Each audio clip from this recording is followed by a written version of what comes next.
Is there a running joke about some type of mooning thing? Sure is. Okay.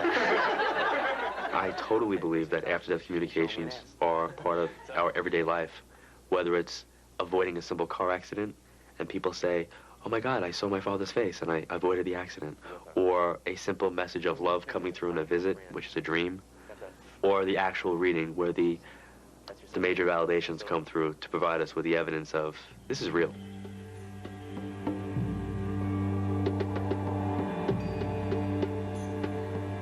I think that the abiding myth that we will live on is the cradle of virtually all mythology. It's a universal in human experience. I think the notion that immortality is a con game the human mind is playing on itself is absolute nonsense. I think we have intimations of immortality, as Wordsworth put it, because we are immortal.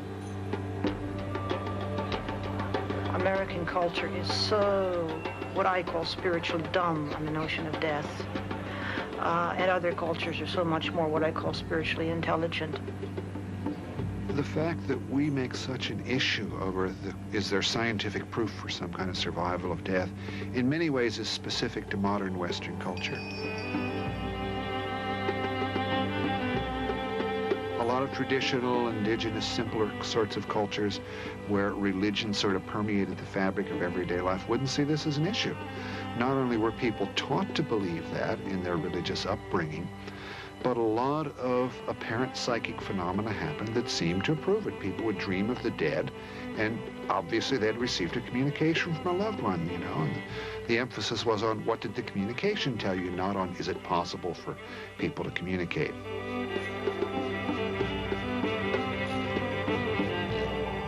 My grandmother passed on, and I feel her, and I see her, and I know she'll be with me for a long time. Unlike Western belief, I don't need proof that there is an afterlife. I live it, and I've lived it all my life, and I know that there is a connection. I was raised in Santeria, and the Afro-Cuban heritage, my Afro-Cuban heritage has helped me understand that communication with the afterlife is a natural occurrence, and it's something that just happens naturally. It's like taking a walk, actually.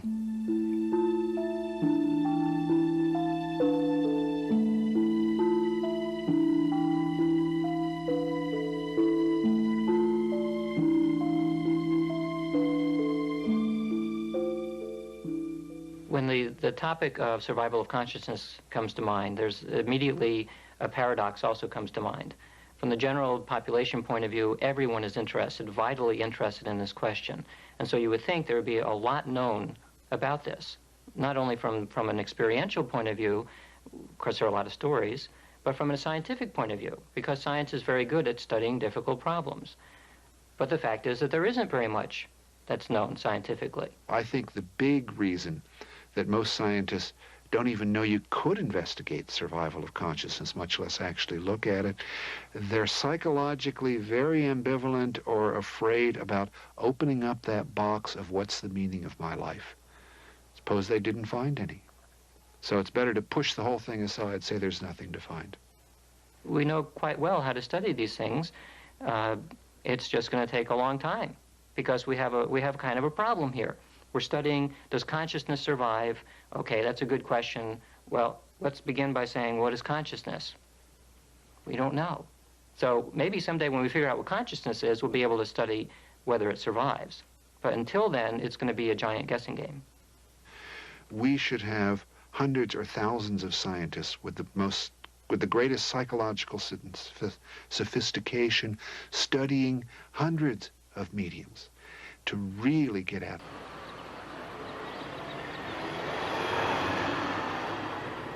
What we're about to do tomorrow is never been done in the history of science.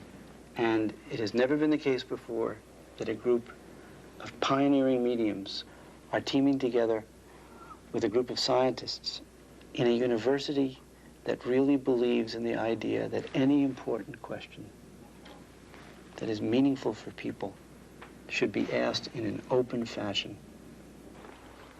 Tomorrow we are going to have a marathon. In the morning, we are going to do the naturalistic experiment. It is a mediumship demonstration experiment. Demonstration means we are not addressing the how it works. We are addressing to what extent does it, quote, work. Okay, this is what we're going to do first. We're going to put a cap on you that has 19 electrodes. During the experiment, we will be recording your electrocardiogram, your heart waves, and your electroencephalogram, or your brain waves. What is that? It increases the conductivity. These data might tell us something about how a medium's heart and brain are connecting with the sitter's during a reading. I'm going to insert with the blunt needle some gel through. My name is Patricia Price. I'm from approximately 30 miles west of Phoenix. It's a small community, mostly cotton farmers. Okay, so are you ready? Sure. Okay. No, I don't feel like a guinea pig, not at all. I don't. Like I said, I'm very excited. This is an opportunity. This is the very first time, yes. And I'm I'm quite proud to be part of this research, so. For sometime between 10 and 15 minutes, you and this person will sit together and you will do whatever you do in your own way. Don't start doing anything yet because we have to... We've added these controls to the experiment. We've ensured that you and the subject have never met. There will be no eye contact, so a screen will separate you. The sitter will give you only yes or no answers. You will share no information with the other mediums. Don't share a word of anything until the entire thing is over. Don't have to worry. Now, during the reading, the sitter will make subjective judgments rating the extent to which they personally feel that you are making a recognizable contact with a specific deceased loved one. The videotapes are running continuously. Before we start, I want you to understand real clearly how I work, okay? Okay. You've never done this before? No. Okay, then we're fine. Okay, two things. I have to tell you just very, very, very, very fast here. I'm getting a couple people around you very, very strong. Your papa's gone, please? Your papa? Yes. Your father, papa's father. Father's been gone some time, they tell me, Patricia, and I don't know why, but your father gave you your name because he says, I gave her my name, I gave her my name. Okay, what's going to happen is there will be a series of impressions, pictures, and words and things that make no sense to me come through in my mind. I'm going to tell you what I'm seeing, hearing, and feeling, and basically ask you to confirm and verify it simply by yeses or nos. Okay. Okay, the first thing that's coming through is they're telling me to talk about a male figure to your side. A male figure to your side would be a husband or a brother who has crossed over. Do you understand that?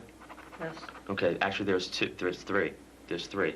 They're showing me one seems to be like a husband figure to you. Do you understand that? Whatever I say to you, just acknowledge with yes, no, or that you understand only. Also, who you least expect may show up along with who you hope will. Doesn't matter how close you were to them, how long ago they passed on, or whatever. Okay, well, first of all, a male presence around you. They talk about the younger male that passed. Does that make sense to you? Yes. Okay, because whoever he is claiming he was the first one in the room, so I guess he wants the credit of coming first. Okay, as I'm tuning myself with you now and I'm beginning to feel the touch of spirit, I see a woman that she's very close to you from the world of spirit and has been for many years. She has particularly pretty eyes, rather large, wide-set eyes, highly arched brows. Stay that way. You will recognize my names maybe someday, but not. How are you doing today? Doing terrific, thank you. I read by voice. So by hearing your voice, not information, just your voice is enough. Do you have a grandfather in spirit? Yes. Okay, I will tell you that this person is a very, very strong man. He comes through with a lot of zest, a lot of energy, very strong. We have had quite a day today. Just to review what happened, there were 6 people that were listed as possible visitors. Every one of them was observed at least once. In addition to these 6, 8 people and 1 dog came through. I came in not expecting anything, so there wouldn't be any disappointments. There were a lot of general aspects. Was your son killed in an accident? No. He also says beyond his control. Do you understand? No. Is that person still here? No. Is your mama still here, please? No. But I was very surprised at the specifics that I did receive from all 5 of the medium sittings. the mediums were virtually identical in their average performance. This graph shows the average ratings over the 5 mediums for each of the 6 deceased people that the sitter was expecting to possibly be there. The sun came through, you will see, virtually a 5, which meant every single person received information about the sun. I would say the one that dominates this reading really is your son. Now, is this your son that's passed?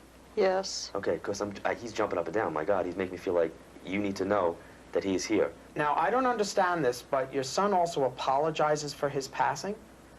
Yes. He does take his own life, correct? Correct. Somebody passes that I feel as being like boom. They go out, boom. There's like a big explosion, or there's some type of big boom that happens. Someone who passed out of the body very quickly, very The young boy who unexpectedly. passed was a tremendous upset in the family, tremendous upset in the family. And I don't know if that's his initiation from it, but I do hear an M name, so that's his name or whoever he's connected to. The boy you're talking about is my son. And yes, he had taken his own life. And he wished to be with his grandmother. Also, somebody just stated mom is here. Does that make sense? Yes. It is correct your mom is passed? Correct. Is your mother also passed over? Yes. Okay, your mother's coming in beautifully. But she also had a cough, a lot of coughing. She comes near me, I feel the irritation to the throat and the bronchial area. Also, another male presence comes forward to you and says, Dad is here. Is it correct your dad is passed? Correct. Okay. Your father also wore a hat. He's got a hat on today. He's actually quite a cute man, and your father smoked. I don't know if that's what he passed from, but he shows me the center of his chest. He's talking about some blackness to the chest, which to me would indicate either lung cancer or emphysema, some type of heavy respiratory problem filling up with fluids. I also want to tell you the other thing I got was a dog. I feel like there's a dog, and I want to tell you that I feel like the dog has wire hair.